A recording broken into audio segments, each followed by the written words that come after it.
고속도로 휴게소에서 국밥을 먹고 오래된 여인숙 간판을 지나치고 장터골목에 작은 술 파는 집을 본 적 있으신가요?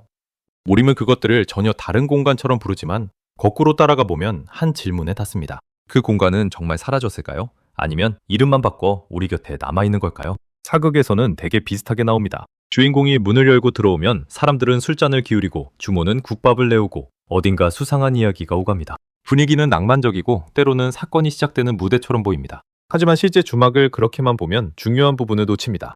하지만 이 공간은 단순한 술 파는 집이 아니었습니다. 먼 길을 가는 사람이 하루를 버티기 위해 들러야 했던 생활 인프라였습니다. 밥을 먹고 몸을 눕히고 길을 묻고 소식을 듣고 때로는 외상과 신뢰가 오가던 장소였습니다.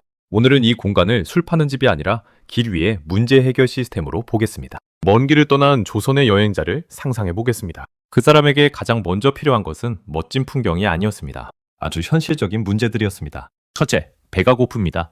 둘째, 밤이 되면 잘 곳이 필요합니다. 셋째, 돈을 안전하게 들고 다녀야 합니다. 넷째, 길과 사람에 대한 정보가 필요합니다. 다섯째, 낯선 곳에서 믿을 수 있는 누군가가 필요합니다. 이 5가지를 한 번에 처리해주던 공간이 바로 주막이었습니다. 먼저 밥과 쉼입니다. 주막에서 술은 중요한 상품이었지만 술만 팔았다고 보면 부족합니다. 길을 걷는 사람, 장에 가는 사람, 나루를 건너려 기다리는 사람, 물건을 싣고 이동하는 사람에게 주막은 몸을 멈추는 장소였습니다.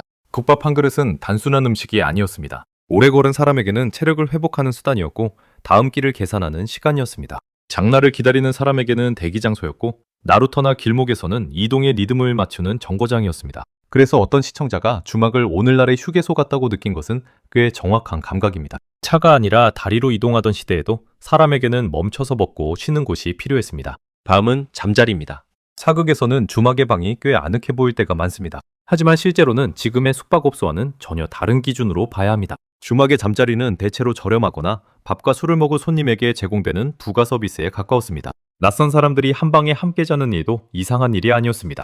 오늘의 감각으로는 불편하고 위험하게 느껴지지만 당시 장거리 이동 환경에서는 선택지가 많지 않았습니다. 중요한 것은 이것을 단순히 더럽고 열악했다로만 소비하지 않는 것입니다. 그 시대에는 위생 기준도, 사생활 개념도, 숙박 선택지도 지금과 달랐습니다. 돈이 많은 사람은 더 나은 선택지를 찾을 수 있었겠지만 대부분의 보통 사람에게 길 위의 하룻밤은 편안함보다 생존과 비용의 문제였습니다. 댓글 속 1960년대, 1970년대 여인숙이나 공동 숙박의 기억이 흥미로운 이유도 여기에 있습니다. 주막의 형태가 조선시대 그대로 남았다는 뜻은 아닙니다. 다만 낯선 사람들과 한 공간을 나누며 자는 문화, 장터와 귀목 주변의 값싼 숙박 문화는 꽤 오래 이어졌을 가능성이 있습니다. 그렇다면 돈은 어땠을까요? 오늘 우리는 카드 한 장이나 휴대전화 하나로 이동합니다. 하지만 동전 중심의 경제에서는 먼 길을 가는 비용 자체가 무게가 될 수 있었습니다. 돈을 많이 들고 다니면 무겁고 잃어버릴 위험도 있고 도둑의 표적이 될 수도 있었습니다. 그래서 주막과 거래 관계에서는 외상, 단골, 보증, 소개 같은 신뢰가 중요했을 것입니다. 특히 장사꾼이나 반복적으로 길을 오가는 사람에게는 어디 주막은 믿을만하다, 어느 집은 누구와 거래한다 같은 평판이 실제 돈만큼 중요했을 수 있습니다. 다만 여기서 조심해야 할 부분이 있습니다. 주막이 전국 어디서나 통하는 완성된 여행자 수표 시스템처럼 운영됐다는 식의 설명은 매력적이지만 확인된 자료의 범위를 따져봐야 합니다. 외상과 신용거래가 있었다는 말과 전국적이고 표준화된 결제망이 있었다는 말은 다릅니다. 따라서 이 영상에서는 이렇게 정리하겠습니다. 주막은 돈의 불편함을 줄이는 신뢰거래의 무대였을 가능성이 큽니다. 하지만 그것이 얼마나 넓고 정교한 네트워크였는지는 경제사 자료로 별도 확인이 필요한 부분입니다. 다음은 소식입니다. 주막에는 사람이 모였습니다. 사람이 보이면 말이 보입니다. 길 상황, 장의 물가, 어느 고을의 소문, 일자리 이야기, 관아의 소식, 나루의 사정, 도적이 나온 길까지 이동하는 사람에게 필요한 정보는 문서보다 사람의 입을 통해 더 빠르게 돌 때가 많았습니다. 지금으로 치면 주막은 지역 커뮤니티 게시판이자 운전자 휴게소의 대화 공간이자 장터의 소문망이었습니다. 사극에서 주막이 사건의 출발점처럼 그려지는 이유도 완전히 엉뚱한 상상은 아닙니다. 낯선 사람과 지역 사람이 섞이고 돈과 술과 소식이 오가는 장소라면 사건이 생기기 쉽습니다. 다만 실제 주막의 핵심은 극적인 음모가 아니라 매일 반복되는 생활 정보의 교환이었습니다. 그리고 이 모든 기능을 움직이게 한 사람이 있습니다. 바로 주모와 운영자들입니다. 주모는 배경인물이 아니었습니다. 음식을 내고 술을 파는 사람인 동시에 손님을 구분하고 방의 질서를 관리하고 외상을 기억하고 단골의 사정을 알고 지역 정보를 쥐고 있는 생활경제의 운영자였습니다. 어떤 댓글에서는 궁녀처럼 글과 예법을 익힌 여성들이 출궁 후 주막을 운영했을 가능성을 이야기합니다. 흥미로운 관점이지만 이것을 일반적인 사실처럼 단정하기는 어렵습니다. 다만 분명한 것은 주막 운영이 단순 노동만으로 굴러가기 어려웠다는 점입니다. 손님을 상대하고 재료를 마련하고 술과 음식을 관리하고 잠자리를 조정하고 외상과 평판을 다루는 일은 꽤 복합적인 능력을 요구했습니다. 그래서 주모를 국밥을 내오는 사람으로만 보는 것은 주막의 절반만 보는 일입니다. 이제 다시 처음 질문으로 돌아가 보겠습니다. 주막은 왜 사라졌을까요? 흔히 어떤 전통 공간이 없어졌다고 말할 때 우리는 한순간에 몰락했다는 이야기를 기대합니다. 하지만 주막은 그렇게만 보기 어렵습니다. 더 정확히는 기능이 쪼개졌습니다. 교통이 바뀌었습니다.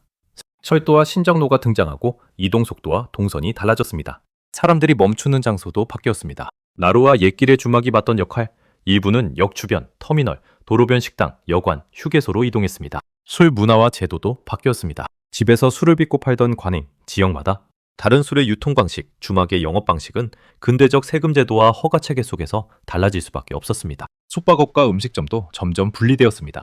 예전에는 한 공간에서 밥과 술과 잠을 함께 해결했다면 근대로 갈수록 식당은 식당대로, 여관은 여관대로, 술 파는 집은 술 파는 집대로 나뉘었습니다. 그러니까 주막의 끝은 완전한 소멸이라기보다 분화에 가깝습니다. 밥의 기능은 국밥집과 장터식당으로 갔습니다. 잠의 기능은 여인숙과 여관으로 갔습니다. 이동 중 쉼의 기능은 휴게소와 터미널 주변 상권으로 갔습니다.